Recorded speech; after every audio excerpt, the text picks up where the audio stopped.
Ada sebuah buku yang sangat menggugah saya, yaitu buku yang berjudul The Winner Takes All, atau terjemahan bebasnya adalah Pemenang Mengambil Semuanya. Dalam buku tersebut dikatakan anak muda di tahun 80-an banyak yang kaya. Namun di tahun 90-an anak muda yang kaya lebih sedikit dibandingkan yang tahun 80-an. Lalu di tahun 2000 lebih sedikit lagi yang kaya dibandingkan dengan tahun 90-an. Dan sekarang di tahun 2019 ini anak muda yang kaya dibandingkan dengan satu dekade sebelum ini lebih sedikit lagi yang kaya. Karena apa?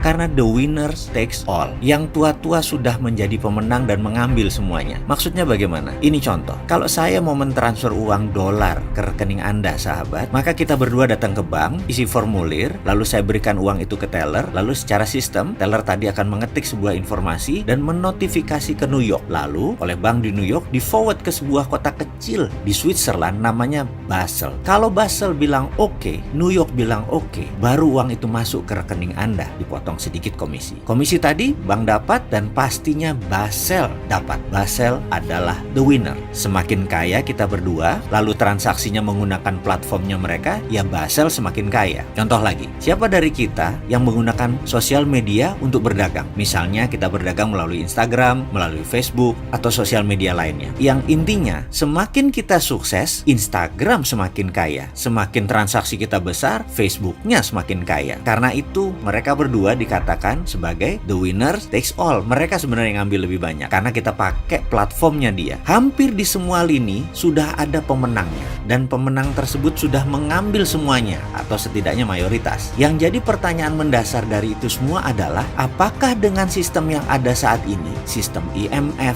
sistem inflasi, sistem keuangan negara, sistem currency, sistem internet, sistem digital komunikasi, dengan semua sistem tersebut, kemiskinan hilangkah dari muka bumi? Apakah jarak orang kaya dengan orang miskin semakin mendekat atau hilang, atau malah berjarak semakin jauh? Setahu kita, malahan yang super kaya semakin kaya dan yang miskin susah sekali menjadi sejahtera. Artinya apa? Artinya the system doesn't work. Artinya sistemnya tidak bekerja. Artinya sistemnya salah. Yang jadi pertanyaan berikutnya, mengapa sudah tahu salah kok masih dipertahankan, masih digunakan, bahkan masih diagung-agungkan, masih dilindungi dengan peraturan-peraturan sebuah negara? Kita seharusnya menciptakan sesuatu yang baru, yang lebih baik lagi untuk kemanusiaan. Ayo anak muda Indonesia, ini masanya kita berjaya. Kita tidak usah pakai lagi platform yang tua-tua itu. Kita harus punya cara yang lebih baik dari yang sudah ada. Kita tantang sistem mereka dengan sistem kita. Selamat datang New Economic Model.